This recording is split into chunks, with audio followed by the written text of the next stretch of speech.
Shall I share my screen then? Yes. So, Kieran, is it fine for you if we record the talk and put it on? Yeah, that's fine. Okay, great. So, I leave you the stage. So, next speaker will talk about geometric approaches to quantum field theory, the Eisenhart lift. So, please. Okay, thank you very much. And yeah, thanks for giving me the opportunity to give this talk. I'm Kieran. I'm from the University of Manchester. And today I'd like to talk to you about how we can use geometry to describe quantum field theories. And in particular, I'm going to talk about a technique known as the Eisenhart lift. Now, this is work based on work that I've done with Apostolos Palatzis and Sotiris Karamitsos at the University of Manchester, and it's appeared in these two papers down here. The second of which actually we found out on Friday has just been accepted to PRD, so both of these will be published very soon.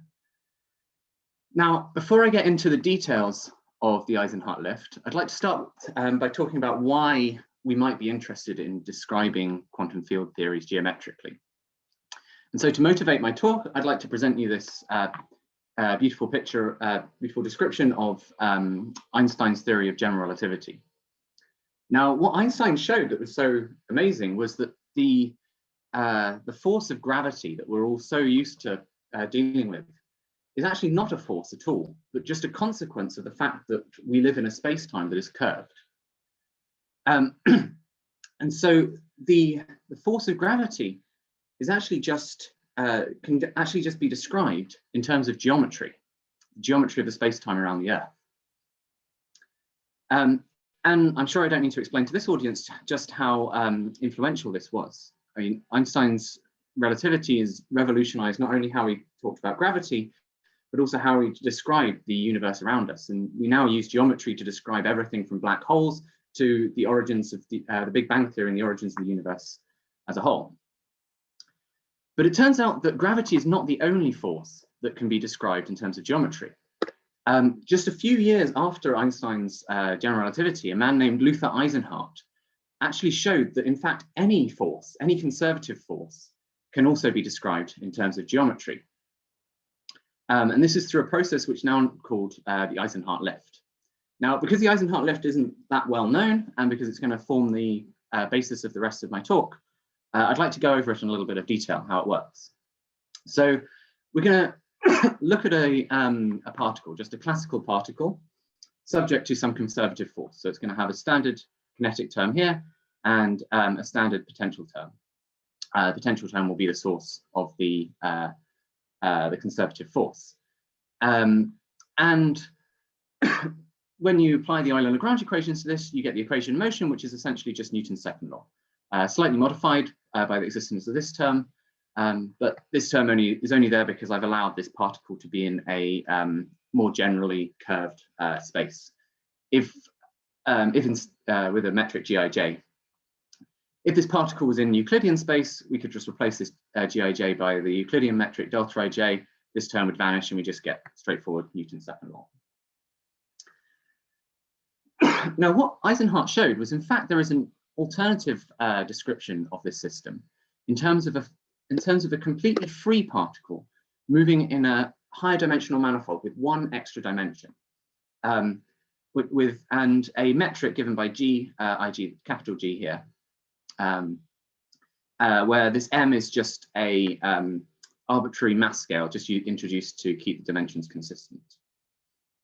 And to see how this works, let's have a look at the Lagrangian for such a particle. So just to remind you, this is a free particle, so its Lagrangian will have this fairly straightforward term with no potential.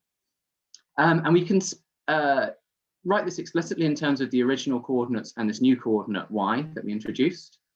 And what we find is when we take the equations of motion, we get the following equation of motion for x and for y. Now, what the equation of motion for y tells us is that this particular combination here must be a constant. See here. We're going to call that constant a. And what's really interesting is if you plug this constant back into the equation of motion for x, you find that if we choose initial conditions such that a squared equals 2, this this free system has exactly the same equations of motion as the original system subject to a conservative force. So what Eisenhart showed is that the effects of this force can be equally well recreated by the curvature of this higher dimensional manifold. And I want to point out that we haven't assumed anything about this potential. This is a completely generic potential, so it will apply to any conservative force, any system with any conservative force. And so what Eisenhart showed is that, in fact, any force can be described as a consequence of geometry. And just to give you an example, I'm going to use a physicist's favorite example. Let's start the video there. Simple harmonic oscillator. So what I have in this video here is a two-dimensional manifold with coordinates x and y, and a metric given by GAJ over here. And this red line with the red particle following it is just a geodesic of that line, of this manifold. And the red particle is a free particle. So just to be extra clear, there is no force causing this particle to follow this motion.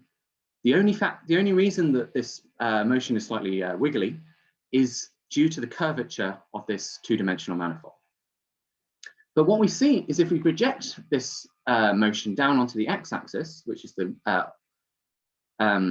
black dot here, we see that this particle is just undergoing simple harmonic motion. So what we've been able to do is describe even something as tangible as the restoring force of a simple harmonic oscillator. We've been able to describe this in terms of the geometry of some curved space-time. Kieran, could you indicate where the m to the 5 comes from there? The m to the, so in some ways it's a choice. If we look back here, you'll notice I've got this capital M. Mm-hmm. And in some way, this capital M, like I say, is arbitrary because we can always kind of change. It depends a bit on the units of y, this new dimension. Yeah. So so basically we get to choose it. Okay. And in this case, I've just chosen it. I've chosen it to have this form, and the reason I've chosen it to have this form is so that you get 0 as the spring constant goes to 0. So basically, I've chosen this capital M to be proportional to the spring constant k. And then dimensions, and yeah, dimensionality dictates that there's an m to the 5. Yeah. Yeah, hopefully that helps. This formalism works only for interacting for a potential. Without potential, there is no. That means there is a singularity, no? I'm not sure I fully understand your question. It seems like you're asking two questions. You're asking about the singularity. A free particle. Free particle. Yes. With potential equals 0, you cannot work out these extra.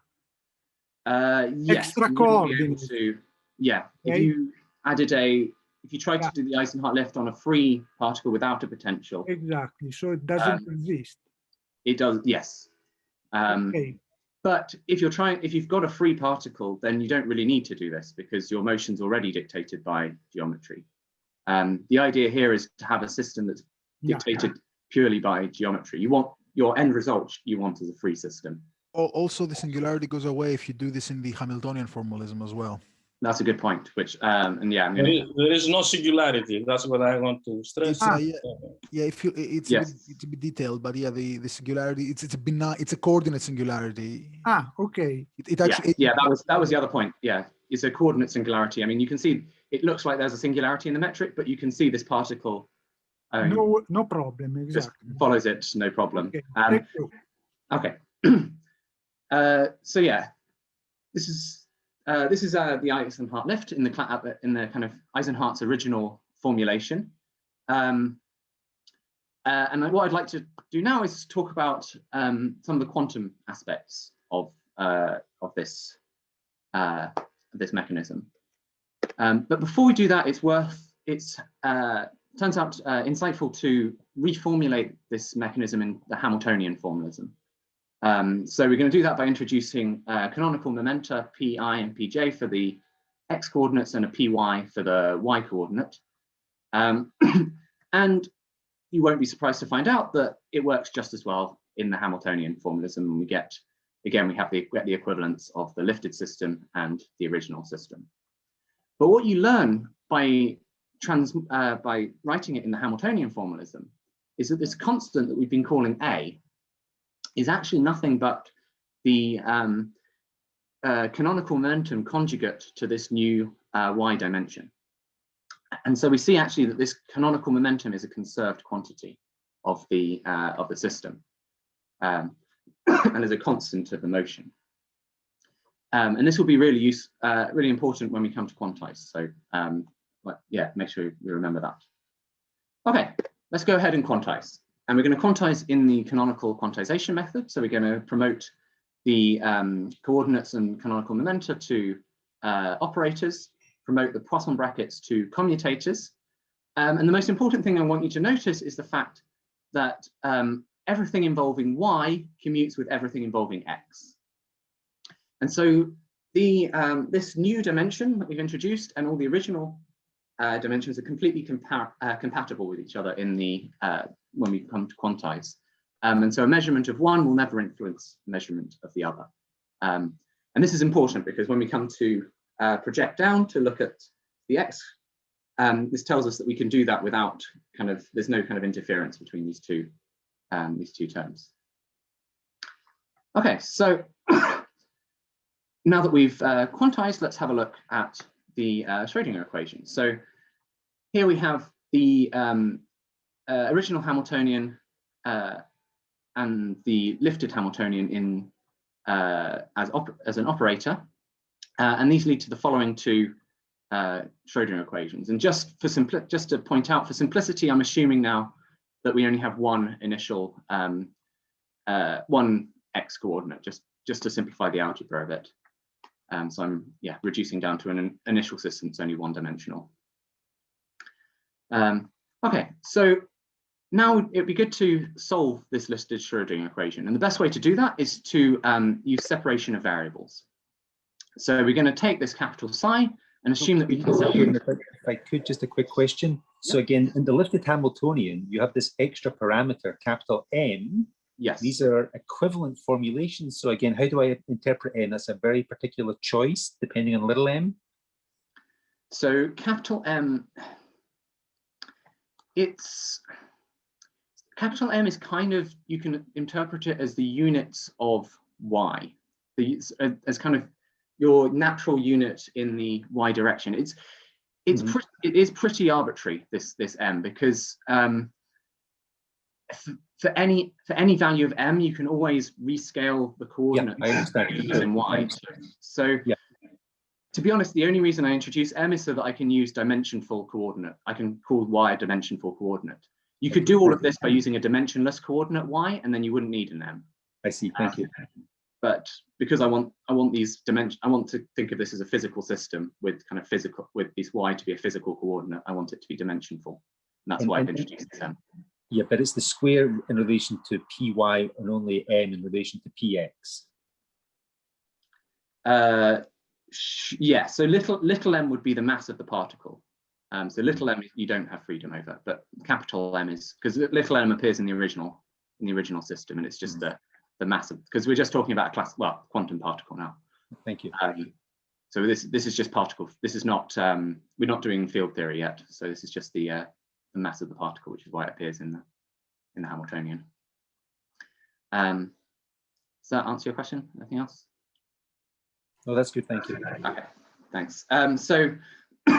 So right, we're going to write this this lifted wave function. We're going to assume separation of variables, and so we can write it in terms of a little psi that just depends on x and a chi that just depends on y. In which case, this Schrödinger equation splits into these two equations here, where p is some constant. And what I want you to notice is the equation for chi tells us that this chi is an pure momentum mode. And so capital psi is going to be an eigenstate of the y momentum with eigenvalue capital P here, hence the reason for calling it P. And this shouldn't be too surprising. We showed at the classical level that this momentum is conserved, and here we're seeing at the quantum level that it represents a good quantum number. This quantum number will be able to label our eigenstates. And so yeah, the eigenstates will be energy eigenstates rather will be eigenstates of this py operator. And now if we look at the this equation for psi here, you'll notice that if we choose this, eigenvalue appropriately, this will actually reduce just to the Schrödinger equation of the original system. And so this psi will just be an eigenstate of the original system. Now, of course, now we're doing quantum mechanics. We don't have the luxury of just choosing one p and kind of sticking with it. We have to consider all values, all possible values of p. And at the moment, p can take on any continuous range of values, which makes the whole system a little bit hard to analyze. So what we're going to do is we're actually going to compactify the y direction. So this new dimension that we've added, we're going to take it to be compactified with a compactification scale little l here. And that causes the this p to take on a discrete set of values given by 2 pi k over l, for k being some integer. And so the equation for psi will take on this form here. Now, as we've kind of spoken about before, we've got quite a lot of freedom about what we choose for this L and what we choose for this M. So what we're going to do is we're going to use this freedom so that the original Lagrangian, sorry, the original Schrödinger equation corresponds to the ground state, the k=1 state. And in that way, as long as we're in the ground state of the py operator, we are going to recover exactly the same eigenstates as the original system. If we consider this also tells us a bit more about what happens when k is not equal to 1 if we're in an excited state, because what you can see from here is that an excited state basically corresponds to potential with an increased strength of the potential. So if we are in an excited state, this will be a system with a potential scaled by a factor of k squared. Okay, let's have a look at an example. Let's have a look at the simple harmonic oscillator again. And here we have the lifted Hamiltonian for the simple harmonic oscillator. And if we solve this, the Schrödinger equation for this, we find the following eigenstates and eigenvalues, where psi n here is a Hermite function, so it's just the eigenstate of the simple harmonic oscillator.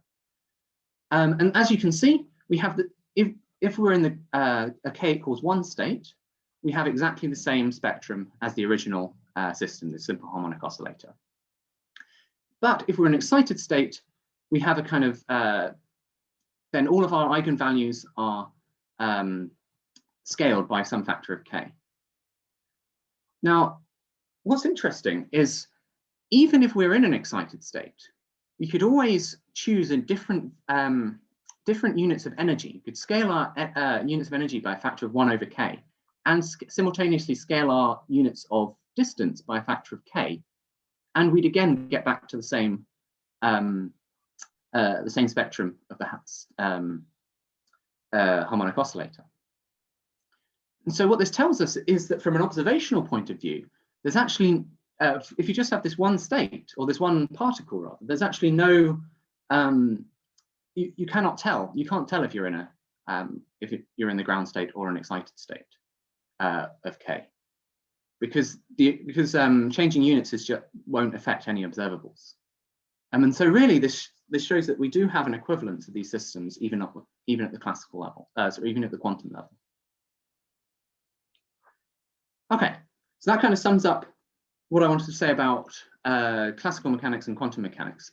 But I promised you at the start of the talk, I promised you some field theory. So now I'd like to move on to talking about field theory.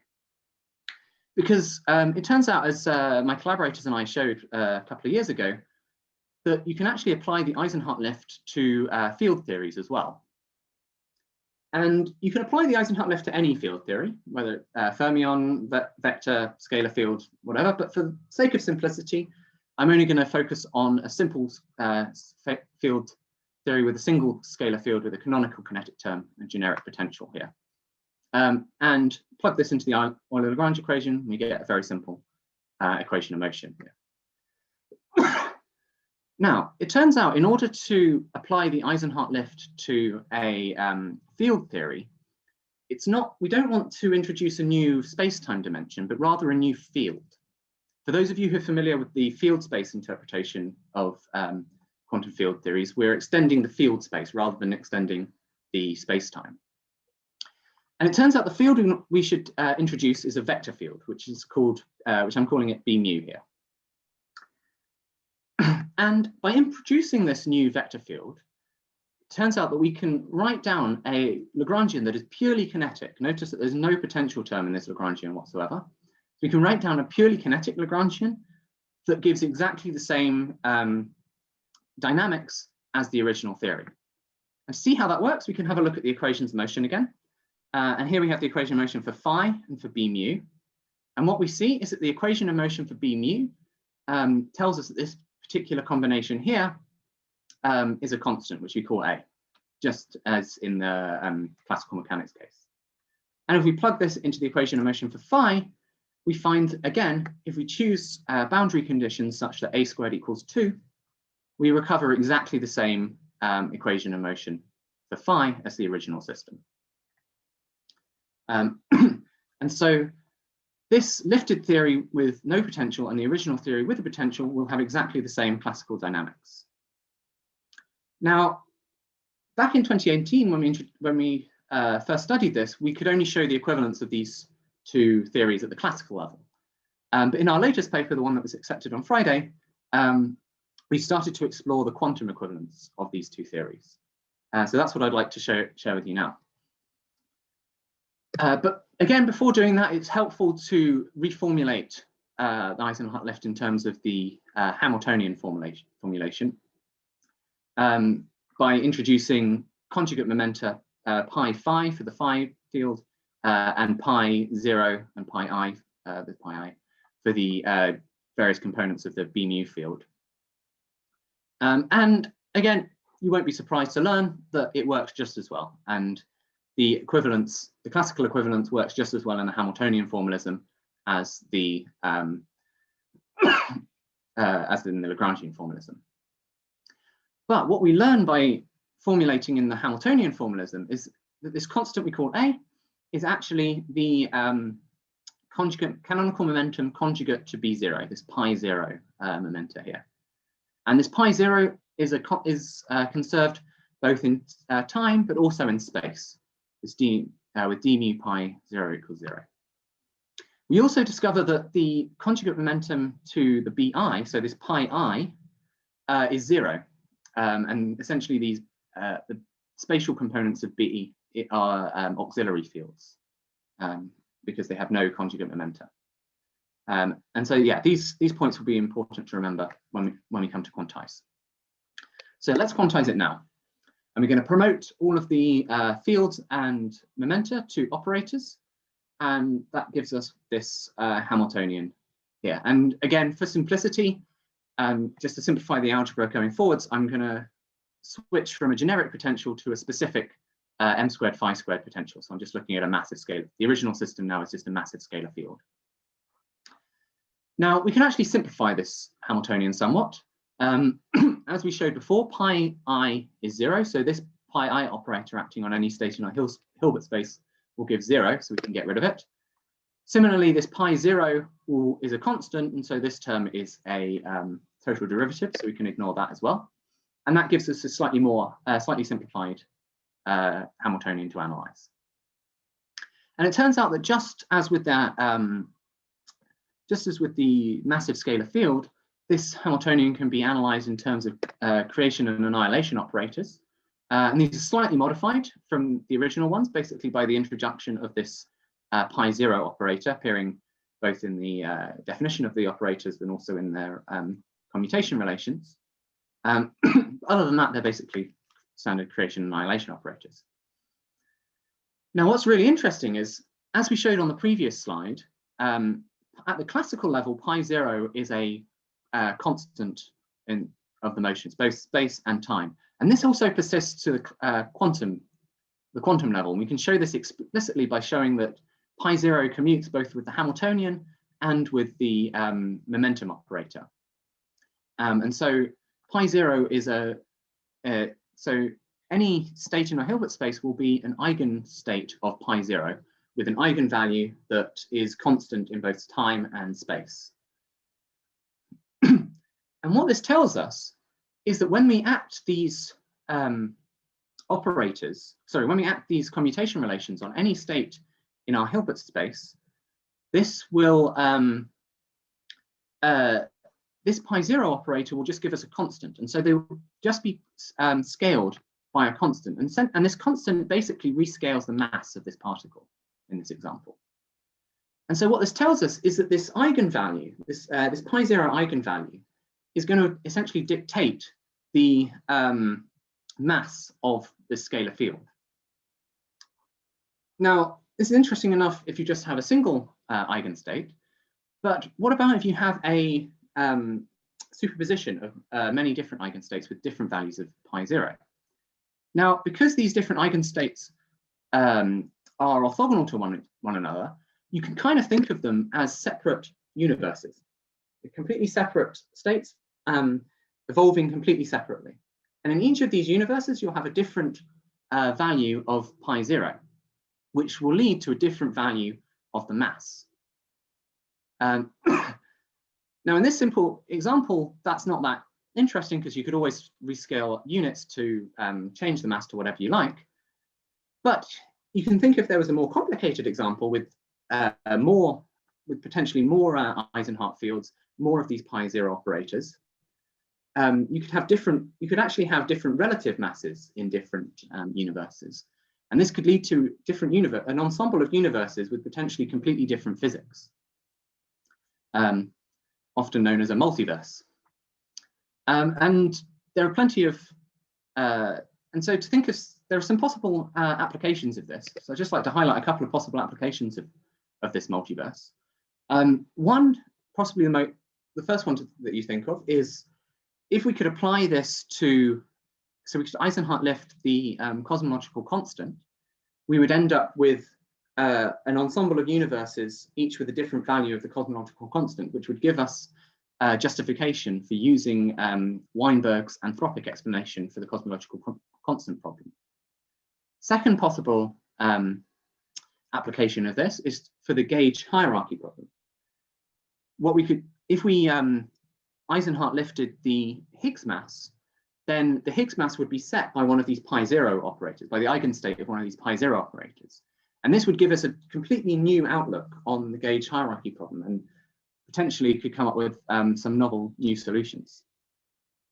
Finally, it turns out if you apply the Eisenhart lift to the inflationary potential, we get a natural solution to the measure problem in cosmology. So we get a natural measure on the initial conditions of inflation. Unfortunately, I don't have time to go into the details of how that works, but if you're interested, have a look at this paper that I wrote a couple of years ago. So there are plenty of, so yeah, I just wanted to highlight those as some potential applications of this.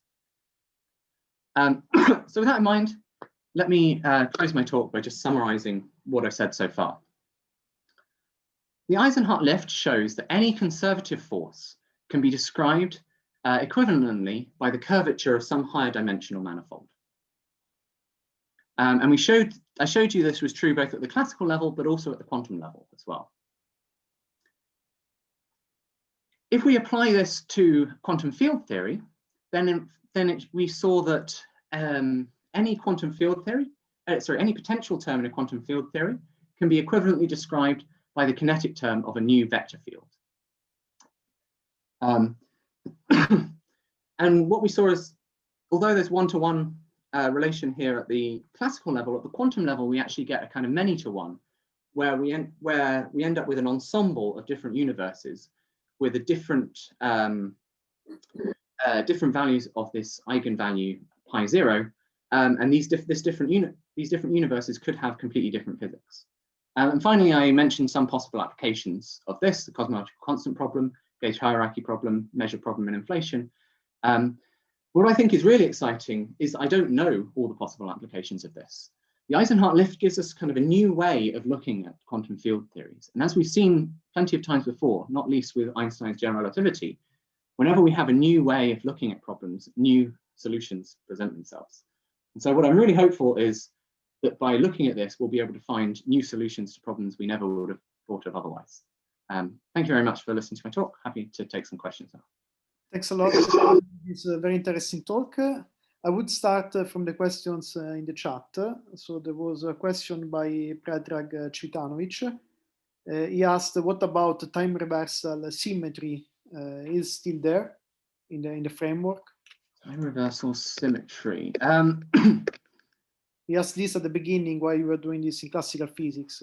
Oh, in the classical physics. That's a good question. It's not something I've thought about. I would assume so. I mean, it's just a free particle moving on a slightly curved manifold. So there's no reason why you'd lose the time reversal symmetry. I should say,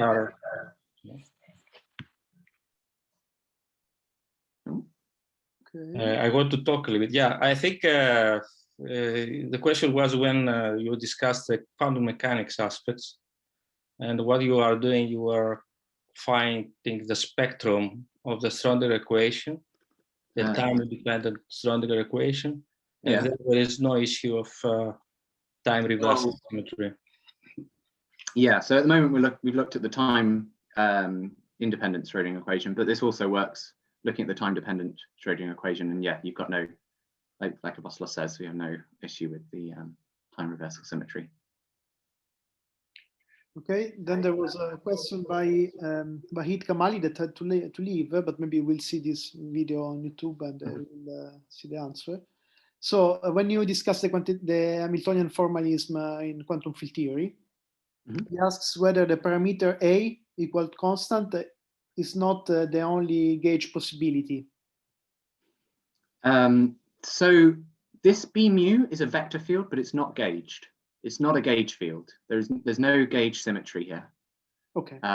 So hopefully that answers your question.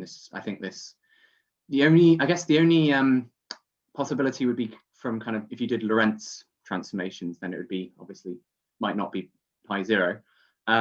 You kind of lose the Lorentz symmetry when you go to the Hamiltonian formalism because you single out a time direction, and that's why as you can see it looks like we've lost the Lorentz symmetry here. It's much more obvious in the Lagrangian formalism that we haven't violated Lorentz invariance, but when you go to the Hamiltonian formalism, this becomes much less apparent. Okay.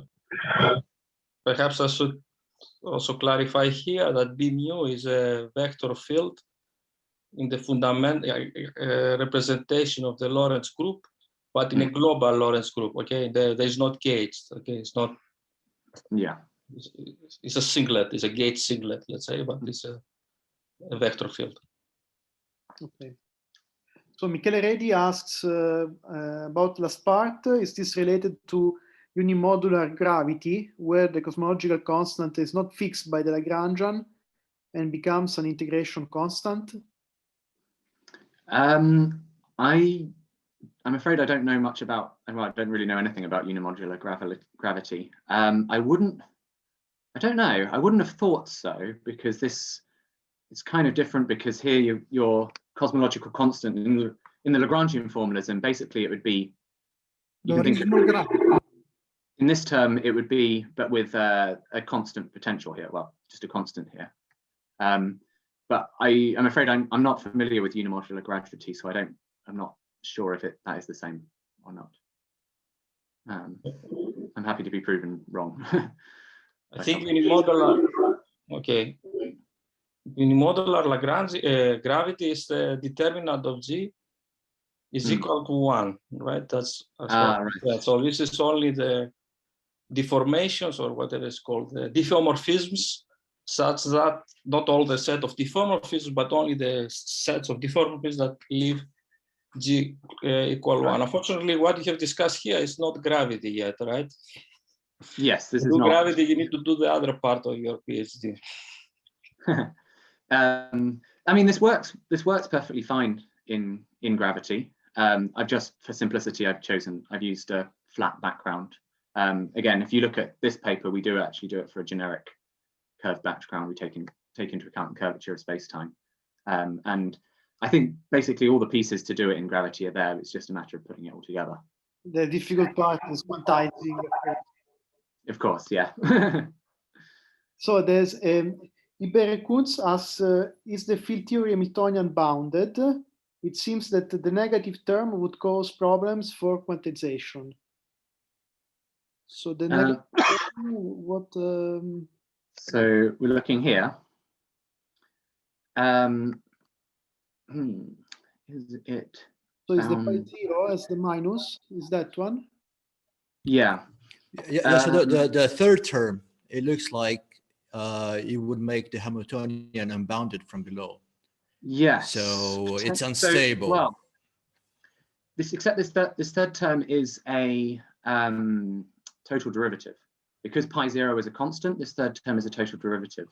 So that might be enough to save us. It's a good point though. We need to consider if that's going to be an issue. But I think essentially because this pi 0 is a constant, and this third term is a total derivative. I mean, if you see the Hamiltonian we actually focus on is this one here. Right.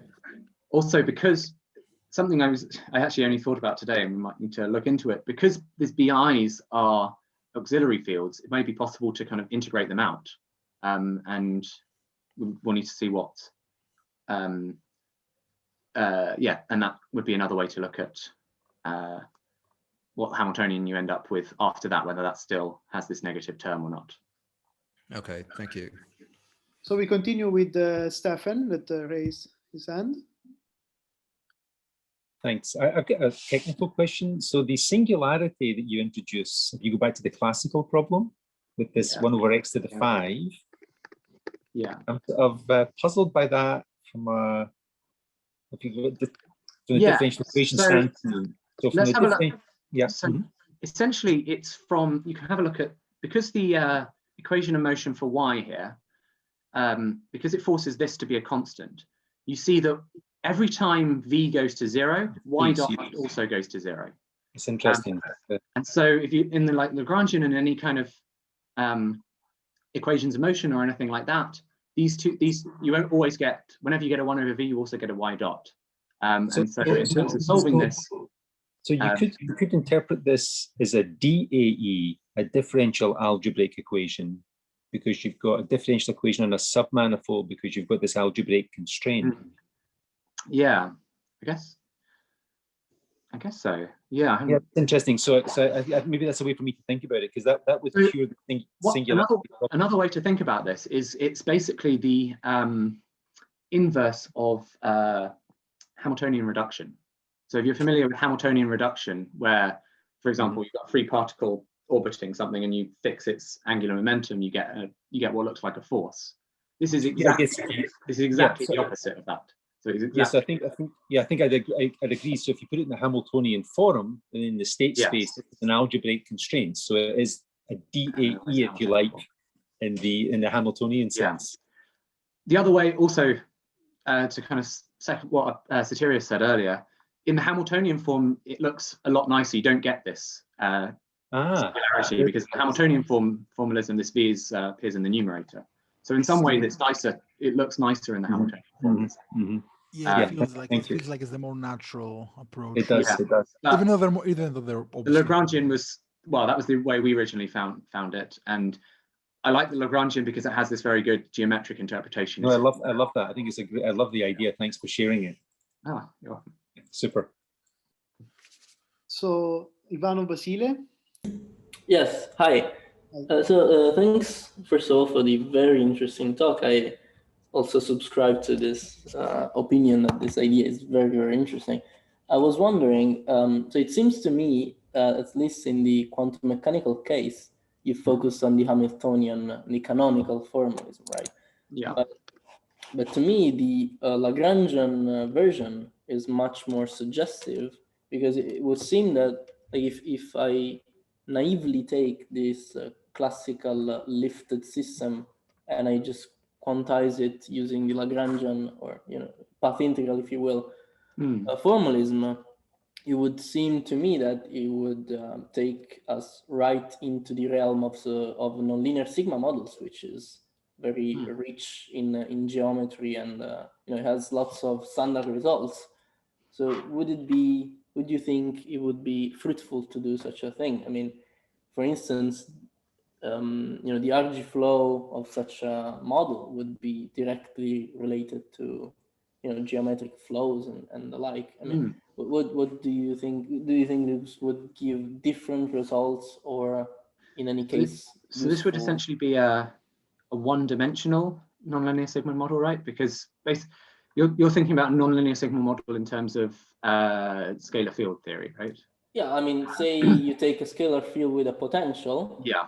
In this case, as far as I understand, you would have how many auxiliary fields? Like you would have a scalar, your phi, and your b mu, right? Yes.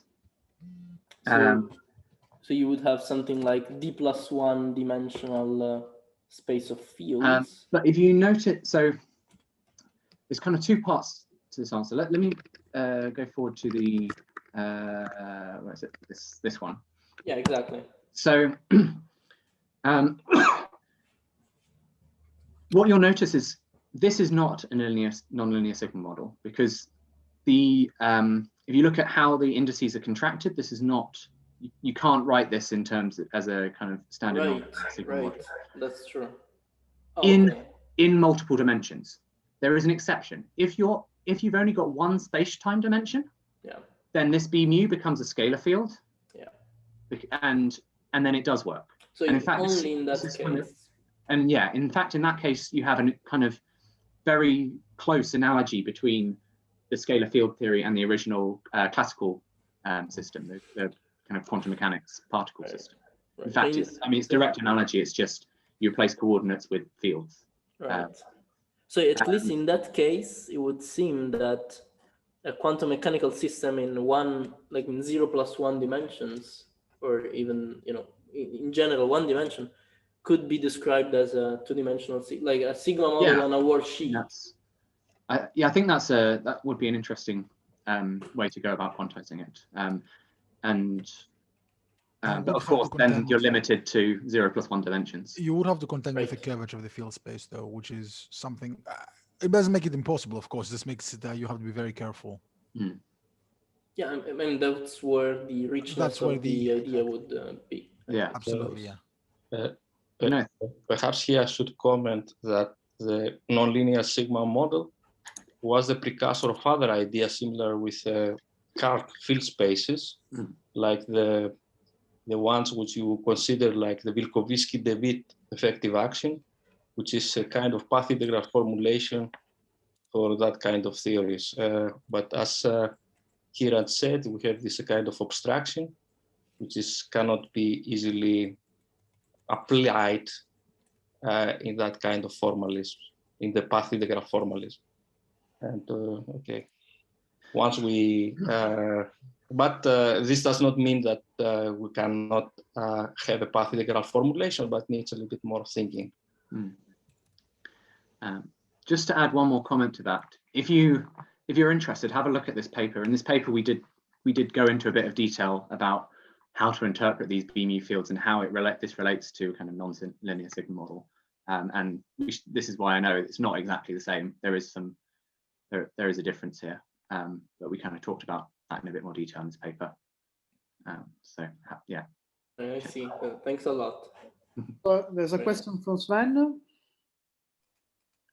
Yeah, I think my question has partly been touched upon, but the question is like, did you consider renormalization flow, and does it have any connection to geometry?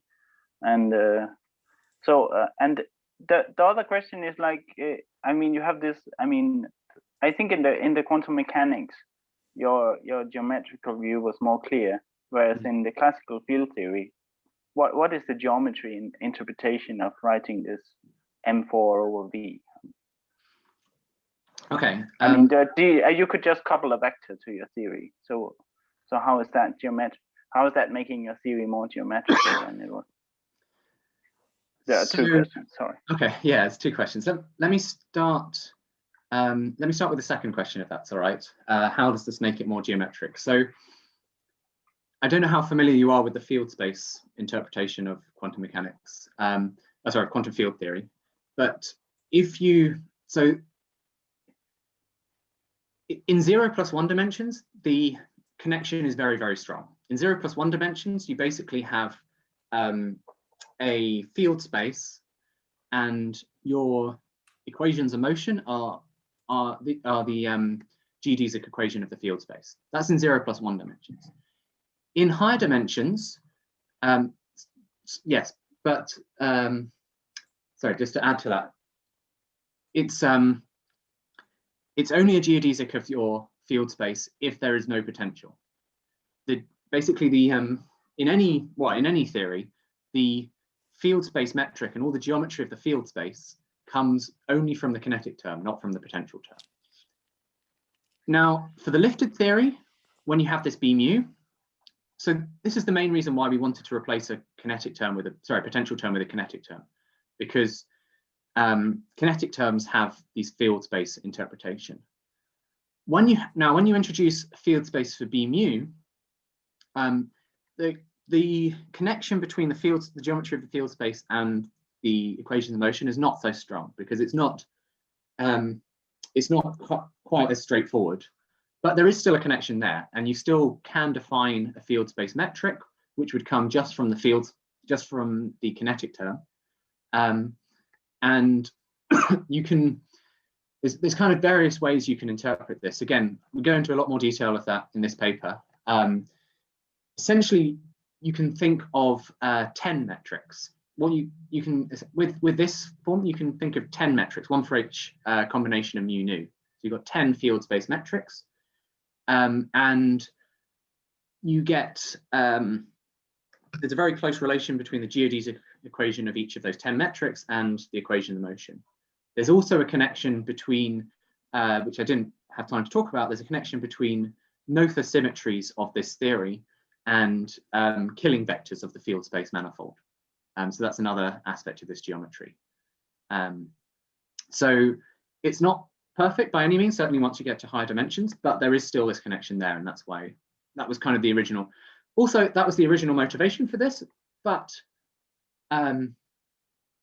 another way of thinking about it is this is just another way of writing this potential, and it might lead us to new ideas, like this idea of the kind of ensemble of universes. So that would be the other justification. Now, in terms of your first question, the renormalization, it's not something we've really looked at, to be honest, so far. I think this was kind of our first, like I say, we've only just finished this paper on kind of the first looking at the quantum aspects of it. I'm pretty confident that it will be very similar. You can kind of see, well, just by looking at this, that you're going to get, because you've got this creation and annihilation operators, and they're basically just modified by this pi zero operator, and because pi zero commutes with both the Hamiltonian and the momentum operator, it should kind of stay as a constant. So my expectation, and I should say I haven't proven it rigorously yet, but my expectation is that the renormalization will proceed pretty much the same, except it will just be kind of modified by a constant. It's pi zero. I see. I mean, in the Hamiltonian framework, it looks not too bad, but if I would naively quantize it in using the path integral, it would be pretty awkward to have this 1/v of phi as an operator. That would be like a non-local theory, right? Yes, and that's one of the reasons it took us kind of 2 years to think about, to figure out what the best way to quantize it was. Yeah, we haven't looked at the path integral, but it should be equivalent. I mean, we should be able to, if we can do it in the canonical way, I don't see any reason why we shouldn't be able to also do it with a path integral formalism, and there shouldn't be any different results. I mean, this is, yeah, just shouldn't, but it looks like. Yeah, I'm afraid I don't have an answer for you. Check back in a few months. Yeah, we're planning to start working on this as well, because I think, again, you have to be very careful with, maybe we'll need I'll be very careful with the curvature of the space, because the definitions of all the usual quantities in curved space, I mean, they're a bit more nuanced, but I expect, like Kieran said, to be very, very similar. The procedure to the standard approach, to be a dictionary between the two approaches, allowing you to just write everything in the nice multiple, not multiple, excuse me, the path integral approach. But yeah, it sounds easy, but somebody needs to sit down and do it.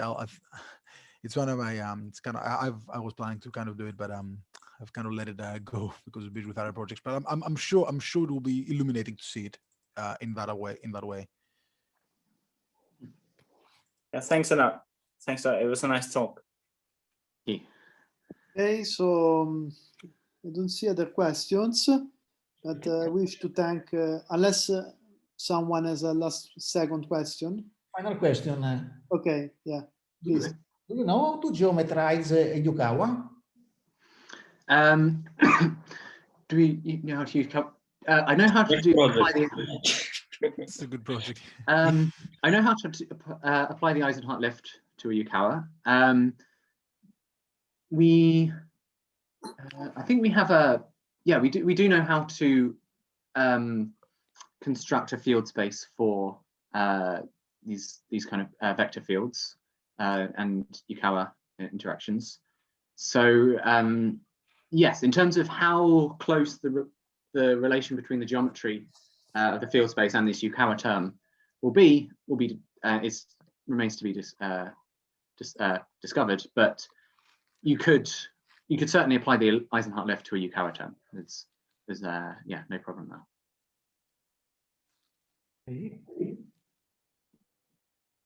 Okay. So no other questions. I take the opportunity to thank again both Juan and Kieran for two very nice and informative talks.